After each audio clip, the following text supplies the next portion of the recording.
Final accounts feel like a maze the first time. 3 statements, strange names, numbers everywhere. But here is the thing, once you see the logic, it clicks fast. Final accounts are the scoreboard of a business. At year end, every transaction you recorded all year feeds into these 3 statements. Miss the logic here, and month end will always feel like guesswork. The trading account answers one question: did the business make money from buying and selling goods? Think of a small shop. It buys rice for 10,000 Indian rupees and sells it for 15,000 Indian rupees.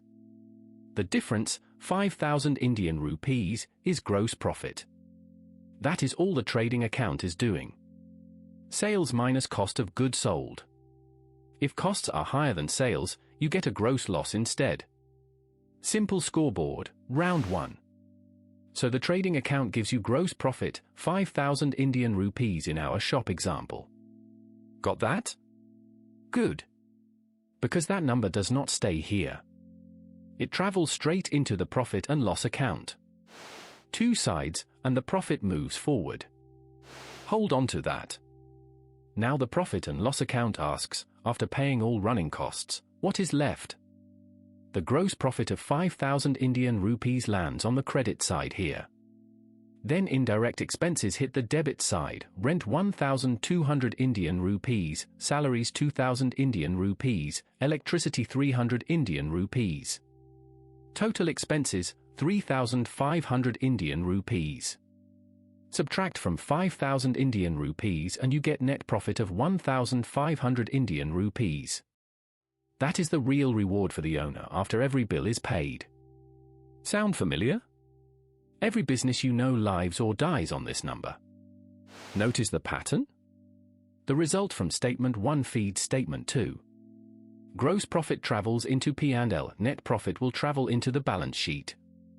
It is a chain, each statement hands off to the next. The logic is the same every time, 2 sides, find the difference, carry it forward. The balance sheet is not an account, it is a snapshot.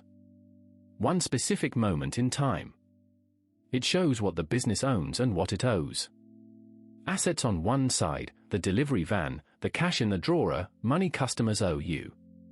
Liabilities plus capital on the other, the bank loan, salaries due, and the owner's stake including net profit. Here is the rule that never breaks, both sides must be equal. If they are not, something is wrong. Always. Assets equal capital plus liabilities. That equation is the heartbeat of accounting. And watch, the net profit from the P&L just raised the capital figure. 2 sides, again. The pattern holds across all 3 statements. You've seen it 3 times now, it will stick. Here is what you now know. 3 statements, 1 connected chain. Trading account gives gross profit. P&L takes that and gives net profit. Balance sheet takes that and shows the full financial position. Every transaction you record all year ends up here. That is the power of final accounts, everything connects. Try drawing the chain yourself today. Trading to P&L to balance sheet. Once you draw it, you own it. Best wishes for your studies, you are building something real.